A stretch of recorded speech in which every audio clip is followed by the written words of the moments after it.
London, British Prime Minister Boris Johnson demoted his top diplomat and fired his education minister in a major government shakeup Wednesday, as he tried to move on from a series of political missteps and revive his promise to level up prosperity across Europe. In the biggest move, Johnson demoted Foreign Secretary Dominic Raab, who has faced criticism for delaying his return from a holiday in Greece as the Taliban took over Afghanistan last month. Raab was appointed Justice Secretary with the added title of Deputy Prime Minister. Despite the grand title, that is a demotion, the deputy has no formal constitutional role. The new foreign minister is ex-International Trade Secretary Liz Truss, a favorite of the Conservative Party's grassroots who has won praise for her work negotiating trade deals with Australia and Japan since Britain left the European Union last year. Truss, who is Britain's second female foreign secretary, will also remain Minister for Women and Equalities. Britain's new Foreign Secretary Liz Truss Marie Trevelyan replaced Truss as Minister for International Trade. There were no other changes to the top four cabinet posts, with Rishi Sunak remaining Treasury Chief and Priti Patel staying as Home Secretary. Defence Secretary Ben Wallace also kept his job.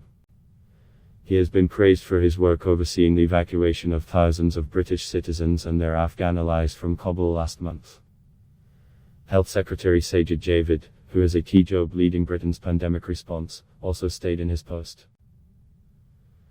Johnson fired Education Secretary Gavin Williamson, who has been criticised for his performance during the pandemic, which has seen long periods of school closures, sudden policy shifts and the cancellation of major exams to get into university 2 years in a row.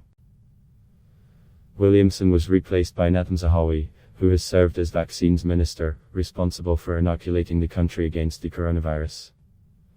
Michael Gove, a longtime ally and sometime rival of Johnson, was appointed Secretary of State for Housing, Communities and Local Government.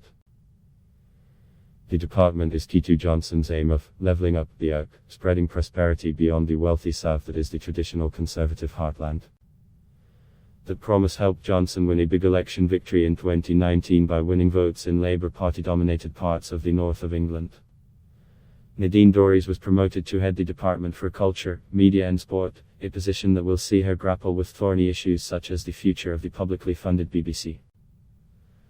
An outspoken politician who has often made headlines, Dorries has criticised left-wing snowflakes, and in 2012 was suspended by the Conservative Party for taking time out from her job as a lawmaker to appear on the reality TV show, I'm a Celebrity.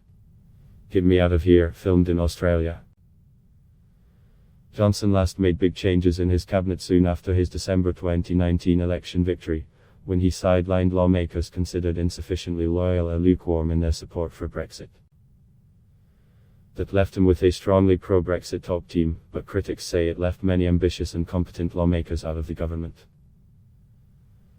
Opponents of Johnson's Conservative government say that lack of depth has shown as the UK confronted the aftershocks of its departure from the EU along with the public health crisis of the coronavirus pandemic and its resulting economic blows. Britain has recorded more than COVID-19 deaths, the highest toll in Europe after Russia. Johnson's office said the Prime Minister's changes on Wednesday would lead to a strong and united team to build back better from the pandemic. Adblock test why?